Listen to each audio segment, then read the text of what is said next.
Hey there, AP Environmental Science class. All right, we're moving on now to chapter 14, which is where we'll talk about non-renewable energy. This is where we're going to discuss oil and natural gas and coal, and we'll also touch on nuclear energy as well towards the end of this chapter.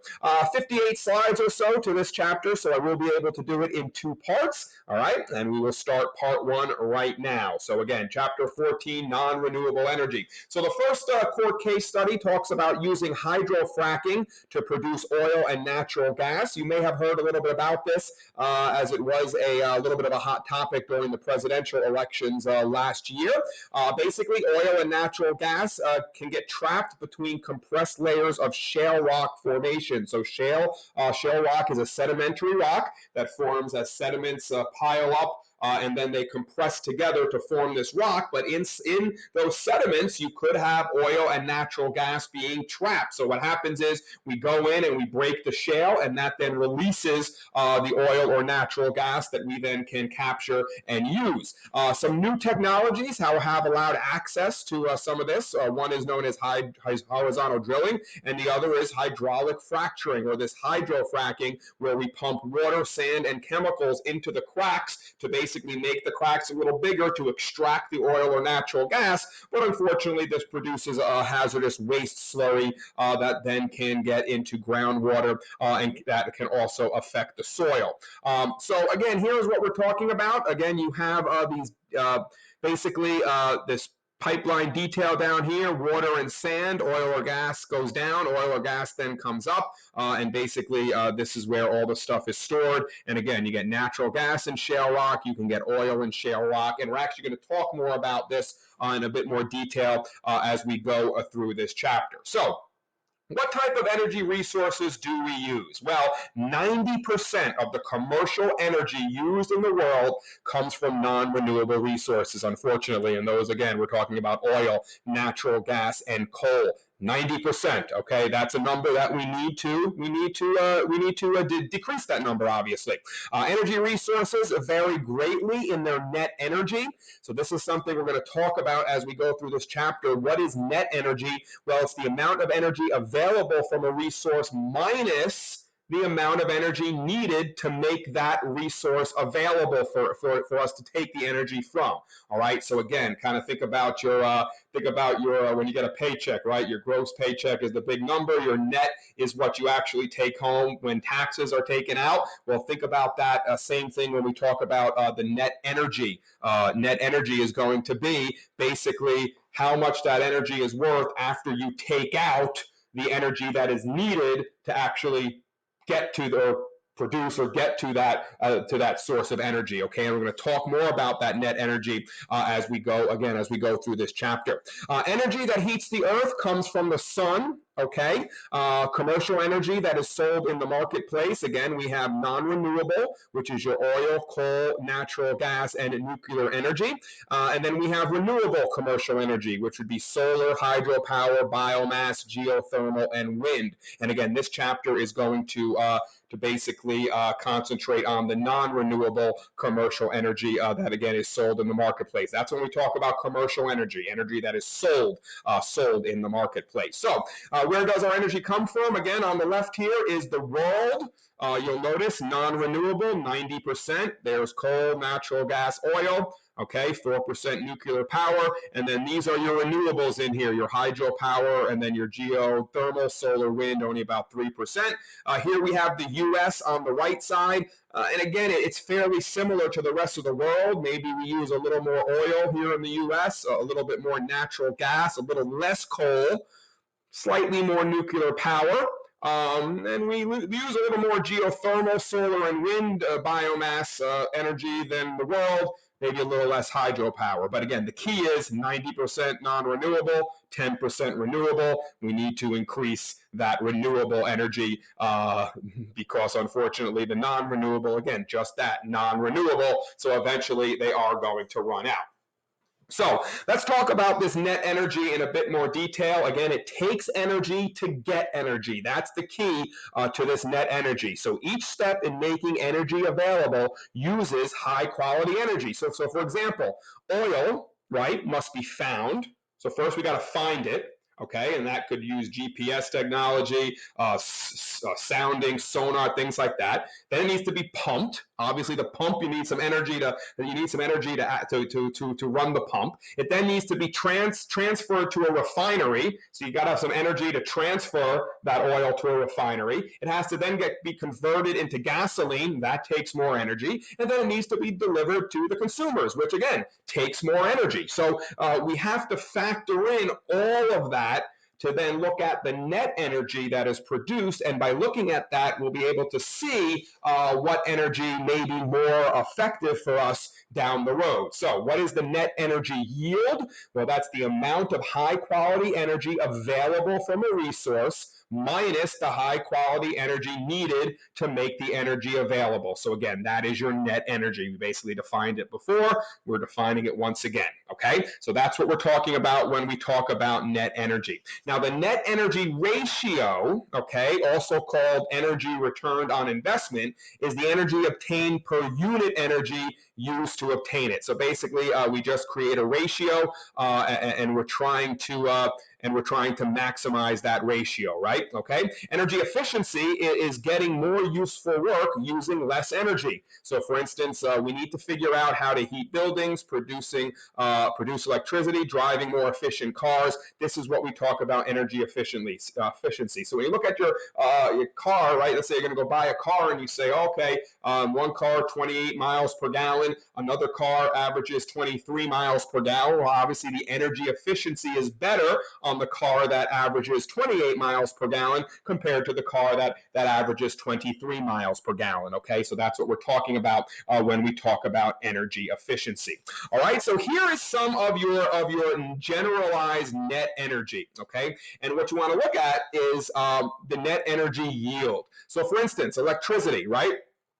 Energy efficiency high. This is the net energy yield. Hydropower, very high, so you get a high energy yield. Wind high, coal actually high, okay? Natural gas, geothermal, medium, solar, low to medium, nuclear low, hydrogen negative, you actually get an energy loss. This is for producing electricity.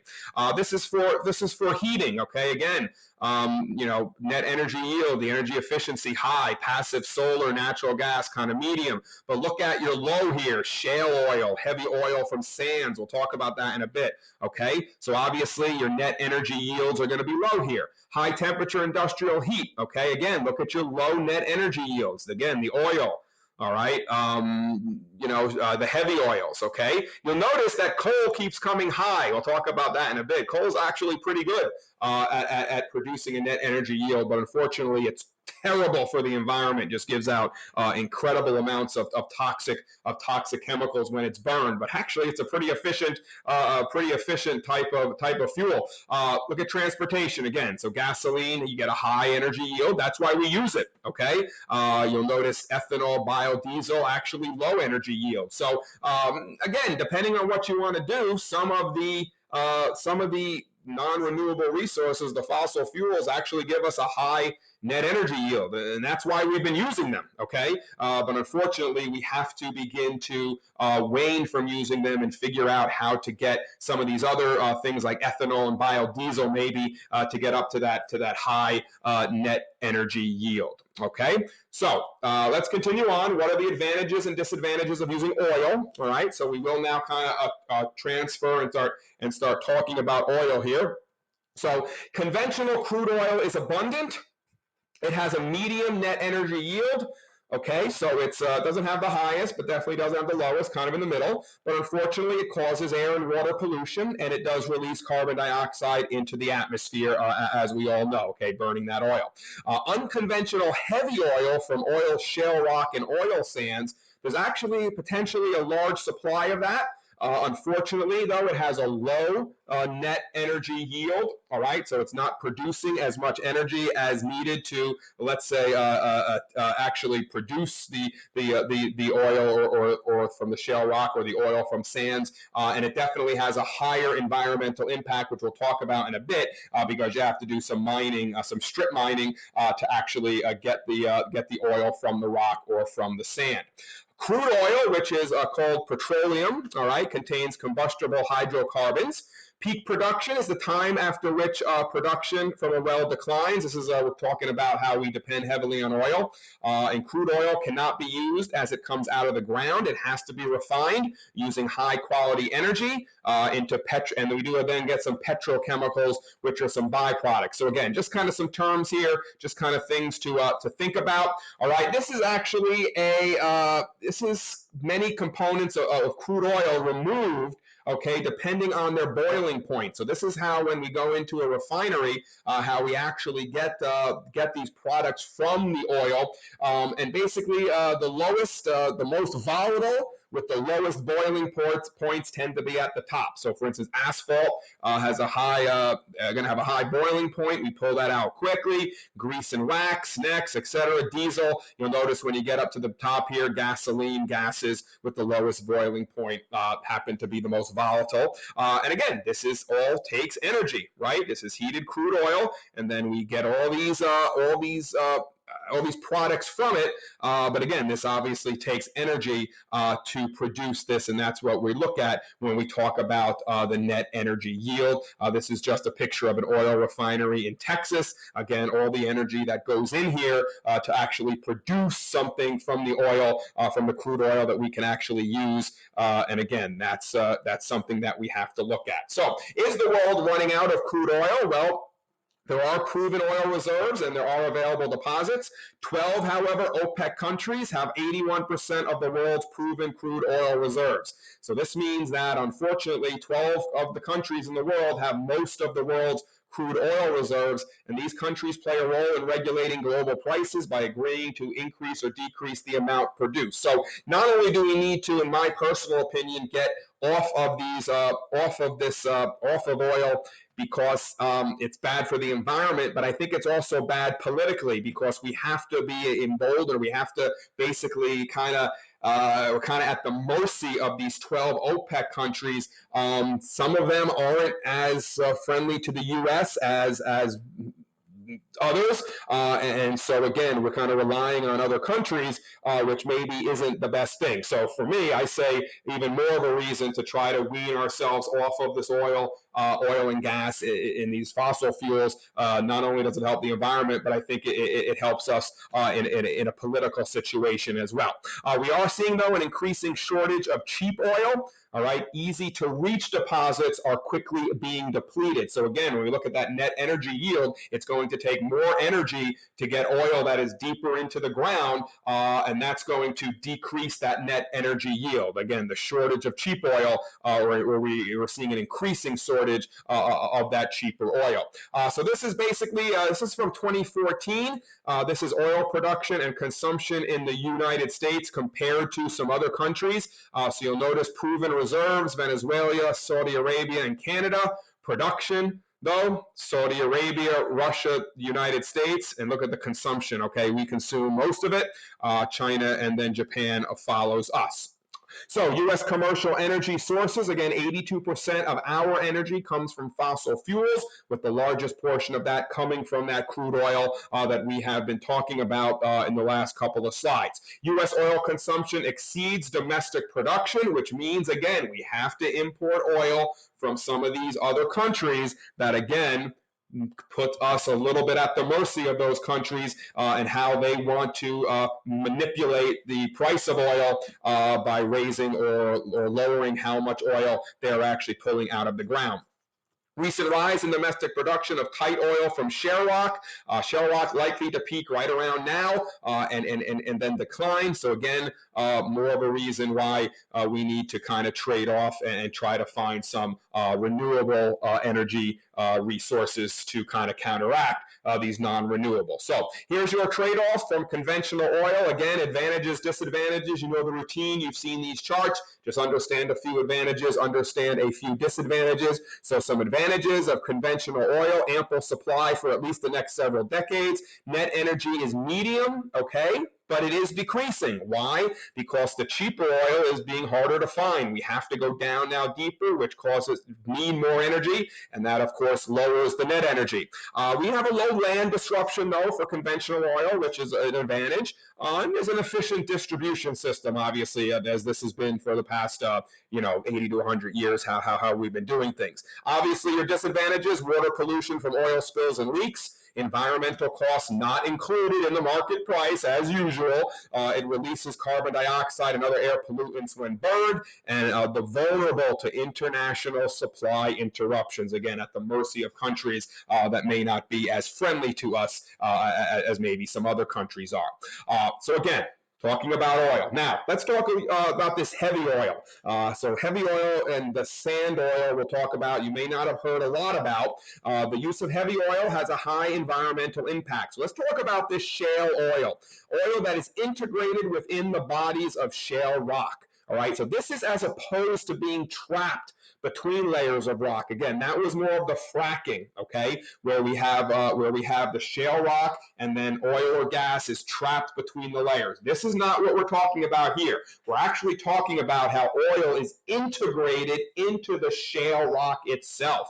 Okay, so in order to produce shale oil, you have to mine shale rock, you have to crush it, and then you have to heat the rock, okay, which then extracts kerogen that then can be distilled into this shale oil. So as you can see, there is a lot of it around potentially, but unfortunately, it involves a lot of production, and as a result, doesn't have the highest net energy yield. This is what we're talking about. Here's shale rock, here is heavy shale oil, and again, we're just basically kind of think of it as squeezing the rock and getting the oil to kind of drip out. That's what we're doing here. But again, the oil is integrated in the rock, so you have to heat it, we have to mine it, and then we have to get the kerogen out and distill it in order to create this heavy oil. So oil sands or tar sands is another source of heavy oil. So you got two sources, the shale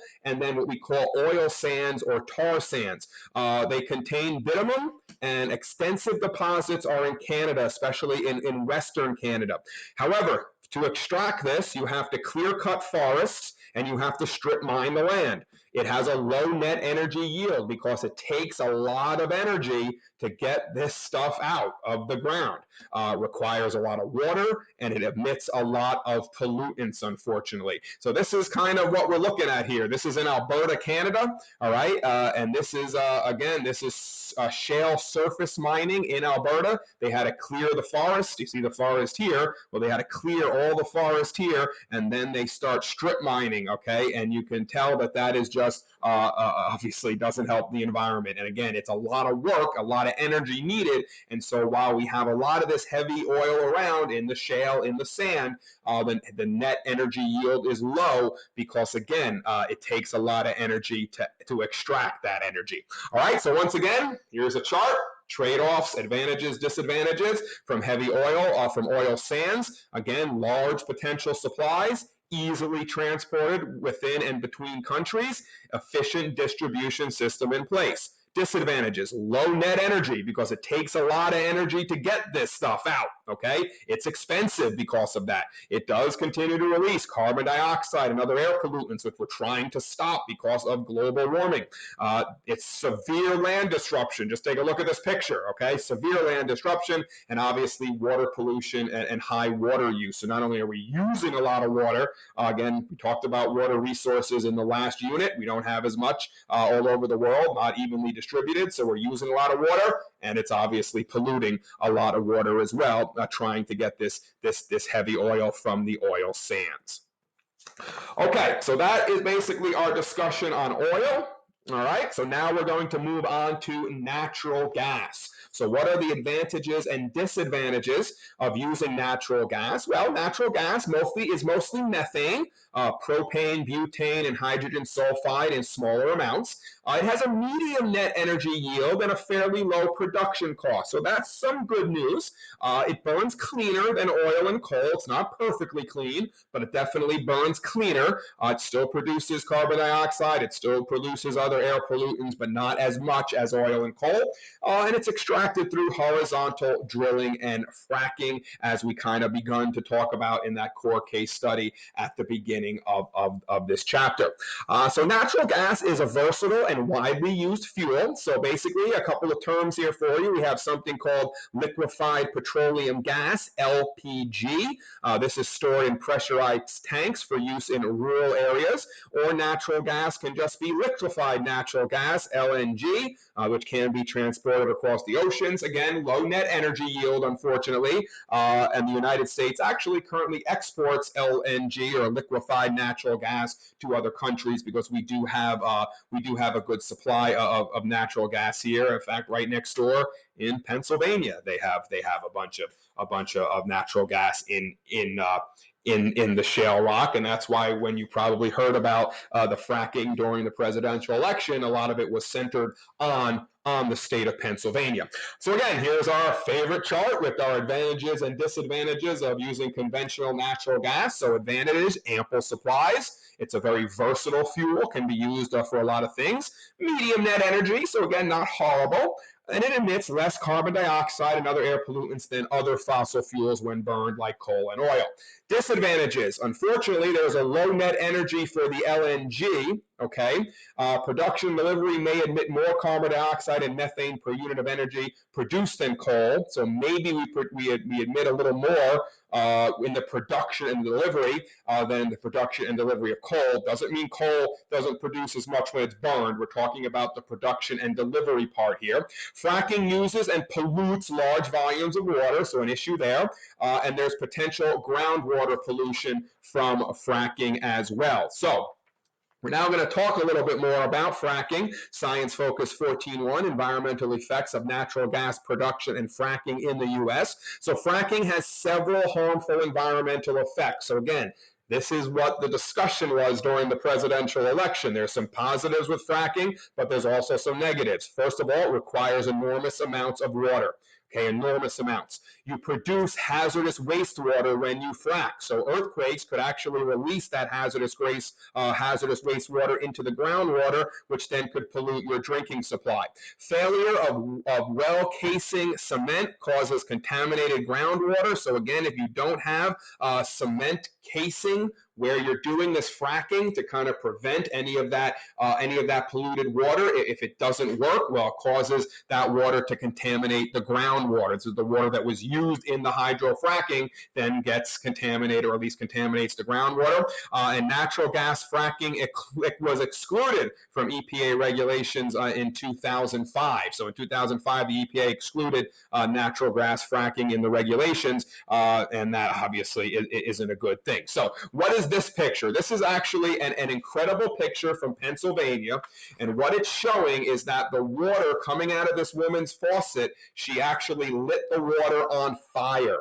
And why is that? Because in the water is unfortunately natural gas, because there was a fracking well that was produced nearby her home, and obviously some of that natural gas got into the drinking water, or the well water, which now is coming into her home, and she can actually light her water on fire. And actually, in this part of Pennsylvania, I don't have the exact city here, but actually these folks need to keep their windows open year-round to prevent natural gas from building up in their homes. So this is an incredible picture that is showing the negative effects that you could get from this fracking, this hydrofracking. And again, a lot of positives come with it as well. Jobs, of course. Okay, this is always the yin and the yang when you talk about the politics. Okay, there's jobs. There's oil and natural gas that we can use from this shale to maybe help us not be as reliable on international countries for the stuff, for the oil, for the natural gas. But obviously, if you do it wrong, you're going to have severe environmental damage. And to me, this is severe environmental damage when this woman's able to light the water coming out of her faucet on fire because it's mixed with natural gas. Not sure that is a good thing.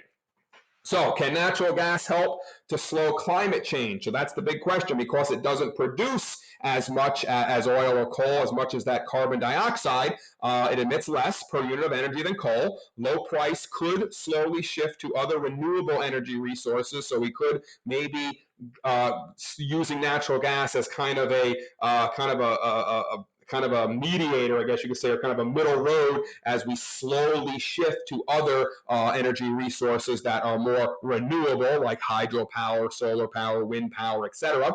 Methane is a much more potent greenhouse gas than carbon dioxide, believe it or not, methane. So drilling, production, and distribution of natural gas actually releases large quantities of methane. So maybe it really doesn't help slow climate change, because again, while it emits less carbon dioxide, which is what we always think about when we talk about climate change, oh, it's the carbon dioxide. Well, guess what? Methane is a more potent greenhouse gas than carbon dioxide. And so drilling, production, and distribution of natural gas releases large amounts of methane. So maybe at the end of the day, it really doesn't matter here, be it natural gas, be it oil. Again, both of them not that great for the environment. Both of them have their positives, their advantages, but they also have their disadvantages. And we need to make sure we study that and make sure that, again, we kind of slowly use more of the advantages than the disadvantages and try to get rid of those disadvantages. Okay, so that's going to be, we spoke about oil, we spoke about natural gas. All right, we got two left, coal and nuclear energy. But for that, you are going to have to come back for part 2.